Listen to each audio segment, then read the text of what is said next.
Hi guys, welcome back. It is Wednesday and we are doing another Bible reading today. We are on Genesis chapter 49, verses 29 through 33, which is the end of chapter 49, and then it continues into chapter 50 with the same story, verse 1 through 14. So I'll show you it. This continues. You can see the story up here, and then it continues into 50 right here.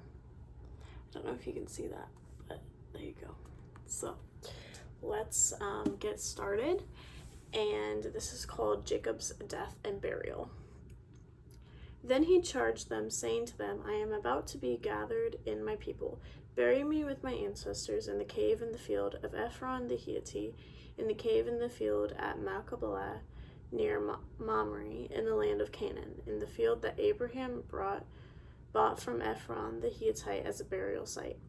There Abraham and his wife Sarah were buried. There Isaac and his wife Rebekah were buried. And there I buried Leah. The field that the cave had that is in it were purchased from the Hittites. When Jacob ended his charge to his sons, he drew up his feet into the bed, breathed his last, and was gathered to his people. Then Joseph threw himself on his father's face and wept over him and kissed him. Joseph commanded the physicians in his service to embalm his father. So the physicians embalmed Israel. They spent 40 days in doing this, for that is the time required for embalming. And the Egyptians wept for him 70 days.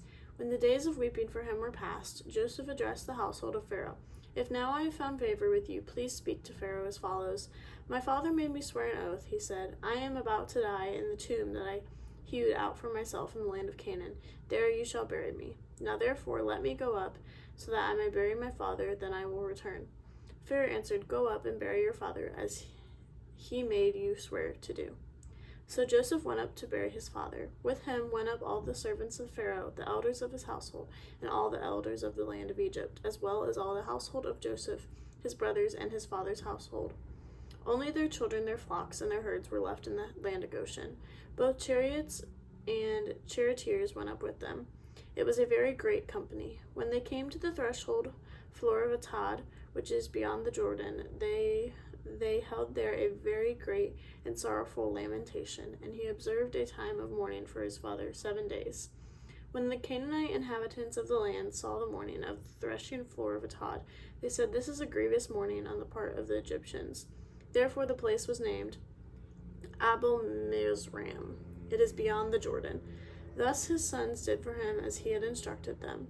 He carried him to the land of Canaan and buried him in the cave of the field at Machpelah, the field near Mamre, which Abraham bought as a burial site from Ephron the Hittite. After he had buried his father, Joseph returned to Egypt with his brothers and all who had gone up with him to bury his father.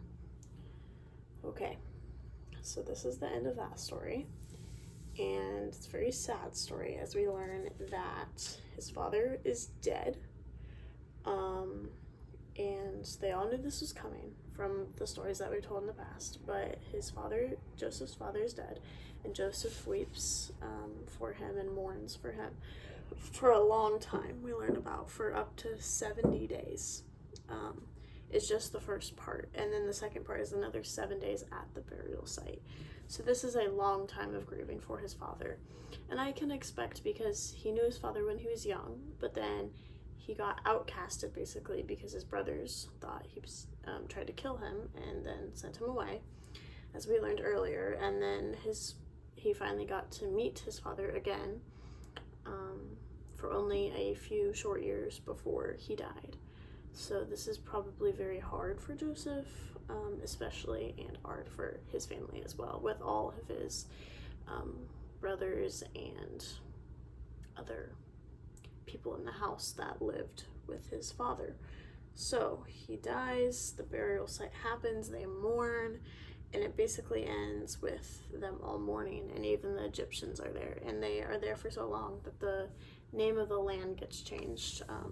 So yeah, I don't really have anything else to say. It's a sad part, but death is a part of life, and mourning is very important, I think, as well, to not forget about them, but to remember them and to accept what has happened so we can move on and still remember them, but keep going in life